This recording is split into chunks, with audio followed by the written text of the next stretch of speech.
Ternyata BPN tak dilibatkan sebagai saksi persidangan tanah Peters di Arema Ambon.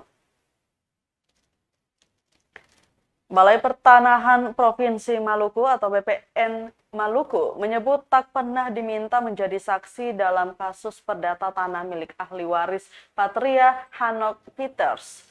Hal itu disampaikan Kepala Subseksi Sengketa Pertanahan BPN Maluku SH Asagaf saat rapat bersama Komisi 1 DPRD Maluku terkait penggusuran tanah di Batu Merah Ambon Selasa 7 Februari 2023 sore.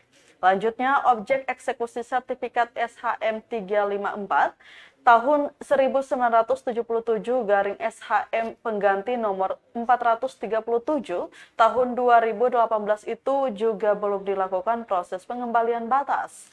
Pengembalian batas dilakukan bila sebelumnya pernah terjadi perubahan batas patokan tanah. Pengembalian batas hanya bisa diajukan oleh pemilik sertifikat, dalam hal ini keluarga ahli waris Peters. Sementara itu, Ketua Komisi 1 DPRD Provinsi Maluku, Amir Romra mengaku sempat kaget lahan tersebut belum ada pengembalian batas. Meski demikian, Romra mematuhi proses hukum dan akan mencari solusi untuk warga terdampak penggusuran yang sementara menetap di Masjid Al-Hijrah, Batu Merah, Ambon.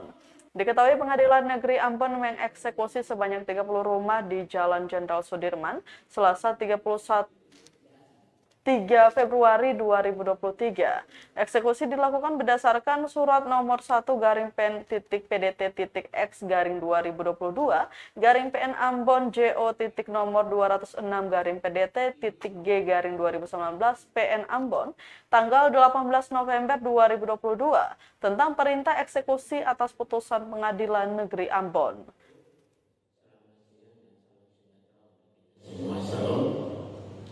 Pimpinan yang belum Pak, para terduga belum punya sertifikat, sehingga yang harus melakukan pengembalian batas adalah pemilik sertifikat, dalam hal ini penggugat ahli waris dari orang tersebut.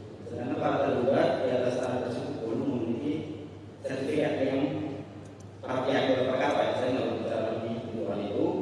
Sudah ada yang ada dalam perkara 206 ini para terduga sepengetahuan saya belum punya sertifikat. Kalau saudara mau saya koreksi seperti itu, sehingga yang berkewajiban untuk melakukan pengembalian batas adalah penggugat, dalam hal ini adalah saya Kolonel Peters. Mungkin seperti itu pimpinan. Kita menyatakan bahwa Mustaqimnya sudah meninggal, tapi Mustaqimnya masih hidup. Apakah produk hukum begini kita taati?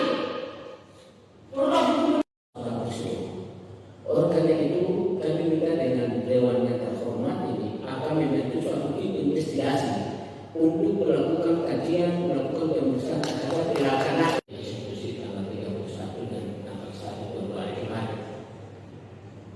Ada beberapa hal yang sudah disampaikan, maka harapan. Terima kasih sudah nonton. Jangan lupa like, subscribe, dan share ya.